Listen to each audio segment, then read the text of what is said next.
When Meghan Markle sat down in that rented brownstone house in New York City, you know, the one from her friend, right, with a glass elevator, she could not have foreseen exactly how this was going to pan out. Remember, this was a top secret deal after Vogue had passed on the opportunity to sit with Markle and once again listen to her latest story. The problem is the story is just ever evolving, but the same.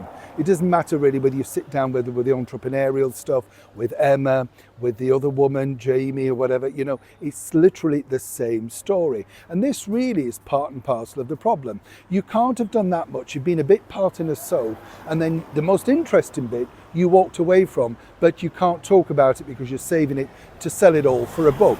You see how this works out, right? And so consequently, when you look at the bigger picture, well, you can understand exactly why Harper's did this. As ever, let me explain.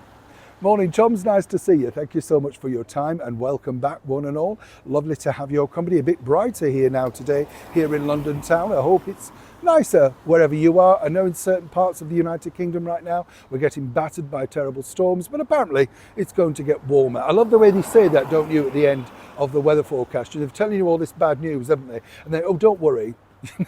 You know, it's going to get better, right? Don't worry, it'll be fine. And you think, right, you know, but you've got washing to put out and you might fancy going to the shops, but you just daren't risk it, dare you? Well, have a lovely wave. Nice to see you, as I say, but thank you for joining me. I know people, we just love to talk about the weather here in England. We really do. And I think it's because it's just, you know, you never know what you're going to get when you go out. You know, in London right now, it's quite warm, believe it or not. Absolutely. You know, I know I'm a warm person, but it is quite warm. And you think, oh, right, you know, and suddenly you think, do I need my coat? Couple of hours in, you do. Somebody might need a bit of warmth injected into her tenuous link here, chums. That is, of course, Meghan Markle, that interview, right? I mean, for me, the worst bit I find for the interview wasn't so much the fact that it was just dull and boring, but actually it was the pictures. You know, if you've got the chance to be with a glossy magazine, you want to do something spectacular. You want to make that it looks great and you look the absolute best, because these are the pictures that are going to go around the world. And we all know she wants to do the bare face makeup thing, but you know, as I said, there's a makeup artist listed in the credits, so there is no makeup. She's got a ton of makeup on, but it's made out to be no makeup. You get the picture.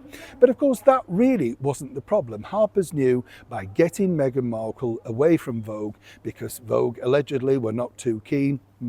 Wonder why. And it's interesting also that Edward Enninful has got this new magazine. You would have thought he might have picked Markle to help launch that, but no, he sort of sidestepped and said he's already done that. Well, what does that mean, right? You don't want to work with her again, Eddie? You've got bored already? You know, that you got on so well. You bonded over steaming mugs of mint tea, if I remember, you know, playing with those party games, all that sort of stuff. Yeah, it's funny how friendship ends, doesn't it, when the usefulness dries out. But as I say, the problem that Harper's had was this: when they got the interview back, it was literally dull and boring, right? Any way you want to dress it, just dull and boring. So consequently, what you've got is a problem, right? You have to look down and you say, well, what are we going to do to make this work? Now, they're looking at the pictures, and remember, Markle has final editorial proof over these pictures. So, you know, you have to go with the decisions that she makes. She can't blame the front cover of that magazine on anybody. The fact that she looks deathly and not glamorous, and what is it? It kind of looks like the before shot where you're testing for lighting, you know what I'm saying? And they do that, they put a lighter out and they go, well, is that all right? Will you stand like that? Yeah. And then you go and get made up. Markle picked this, right? Now, here's where this is interesting from an excellent source, because according to the editorial bunch, and again, I have to say allegedly, they sort of said, well, is that it? So, you know, is this kind of the interview? And well, yeah, and as you know, there was nothing. It was just the usual sort of platitudes and word salad, which meant nothing. No drilling, of course, about the success of As Ever, no mention of what happened to the podcast disaster, no mention of where they are with Netflix, you know, all of these things were tossed out. You're not allowed to ask. So it gives you, I felt sorry for the journalist, it gives you very bare bones of what you're now allowed to ask and what you can engineer, right? So consequently, nothing. And then the light bulb moment, right? This wasn't in the script. You know what I'm talking about? Because then they said, well, you know, what was it like then when you got there? And this is where the story came from, because apparently the journalist, and again, allegedly, basically said, oh, it's really strange. You know, I was the only person in the room, and then it got announced in, and suddenly, yeah, and bingo, that's the thing. Now, here's the deal. If Harper's Bazaar truly cared about Meghan Markle, about working with her again in the future or wanting to do anything with her, they would have left this out, because they knew how preposterous and how stupid this made her look.